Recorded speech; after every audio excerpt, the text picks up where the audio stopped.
Freshman Congresswoman Ilhan Omar is calling out President Trump on Twitter over his plan for a border wall. She's also going after the Department of Homeland Security. David Spunt has the latest on both. David. Hi, Jillian. Well, we've seen Democrats calling for the defunding of Immigration and Customs Enforcement, or ICE, but Congresswoman Omar is taking it to a new level. She wants to completely see the Department of Homeland Security vanish when it comes to funding. She tweeted yesterday, quote, "When Democrats stood our ground last month, we proved that individual one does not have the public support to ram his hateful wall through Congress. Let's stand firm. Hashtag not $1 for DHS. The Department of Homeland Security is one that includes the Secret Service, FEMA, and the TSA. The most recent tweet about defunding Homeland Security came after a tweet about the TSA and federal workers not getting back pay. She tweeted, quote, "This is an outrage. I'm hearing from TSA workers back in Minnesota who still haven't received back pay after the shutdown. All workers affected by the shutdown, including contractors, deserve back pay." Now, Omar and other members of Congress held a rally this week in front of the Capitol aimed at defunding ICE. But she said this about President Trump. We know that he has a Muslim ban. We know that he is not interested in having families reunify legally.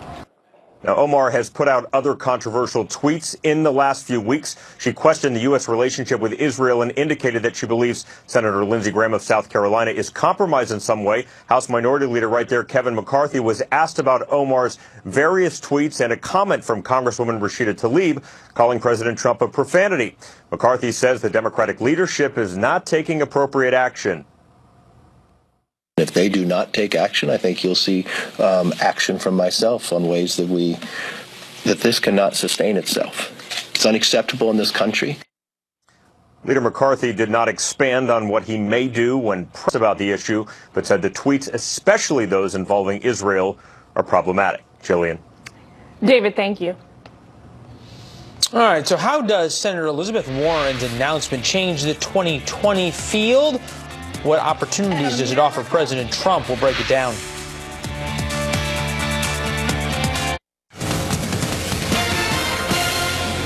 Back to our top story now. Massachusetts Senator Elizabeth Warren adding her name to the growing list of Democrats running for president in 2020. President Trump's campaign already talking about Warren, saying, quote, "The American people will reject her dishonest campaign and socialist ideas like the Green New Deal that will raise taxes, kill jobs, and crush America's middle class."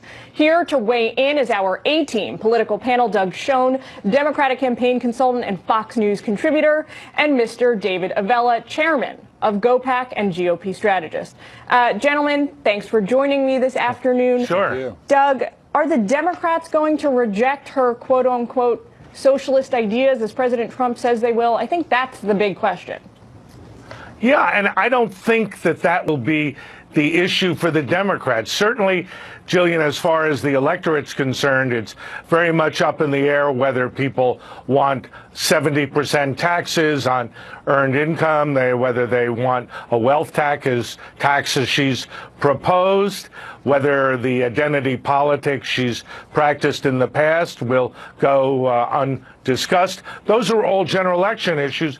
But in the primary, I think there's a desire for more socialist-style politics, if not socialism. And I think that it's a very real question for the Democrats. Sorry to interrupt. Keep in mind, she's going to have to win over, once she gets past the primary, she's going to have to win over American voters in Rust Belt states like Ohio and Pennsylvania. You can't try and tell us that they're looking for more socialist policies in the country right now. I was trying to say the opposite. I apologize I wasn't clear.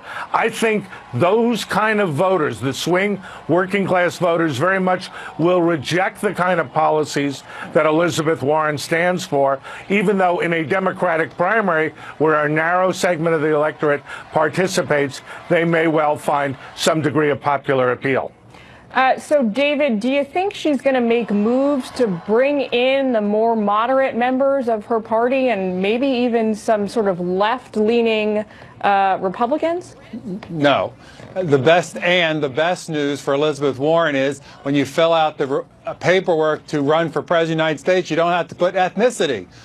she won't have to worry about whether to put down Native American or not, because it keeps tripping her up. Elizabeth Warren isn't going to make it to the finish line, or let alone the starting line. You look at these early presidential candidates, she's not raising as much money, and yes, she's getting a lot of attention, but there's plenty of Kentucky Derby favorites who never even run the race, and Elizabeth Warren's going to be one of these that doesn't even run the race. When you look at states like California that has moved up their primary, Kamala Harris becomes a much bigger contender if the polls are correct that Democrats want someone who they think can win. California is a far bigger factor than a state like potentially now New Hampshire is going to be. You know, if Kamala Harris or Amy Klobuchar can get an early victory in Iowa and South Carolina, it propels them well past Elizabeth Warren. Doug, what did you make of her message in her announcement a little while ago? It seems to me that when you're going to launch a campaign, you can either go with aspirational or you can go with enough is enough, which is what she did. Right. I think her message is enough is enough. We've got to go hard left.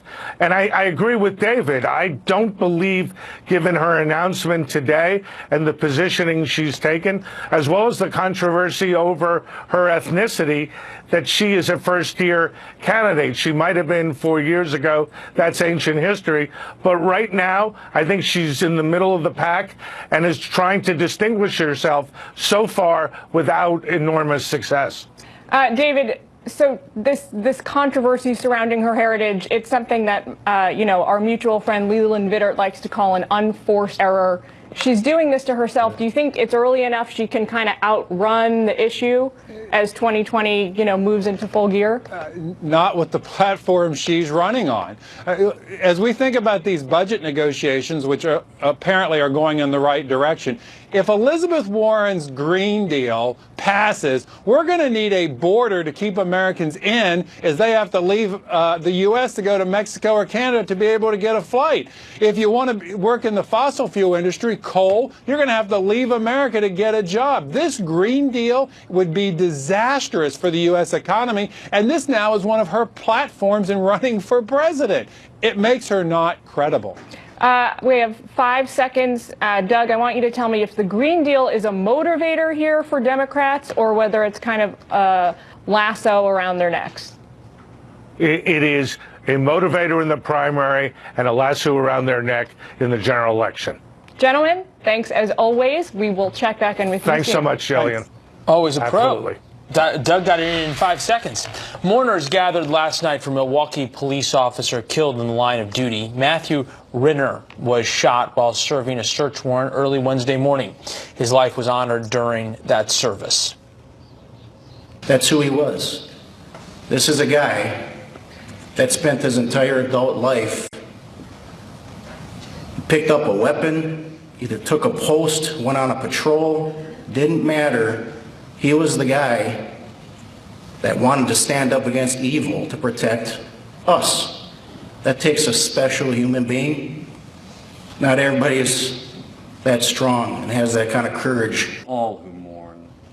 He died at 35, a 17-year member of the department, and leaves behind a wife and young son.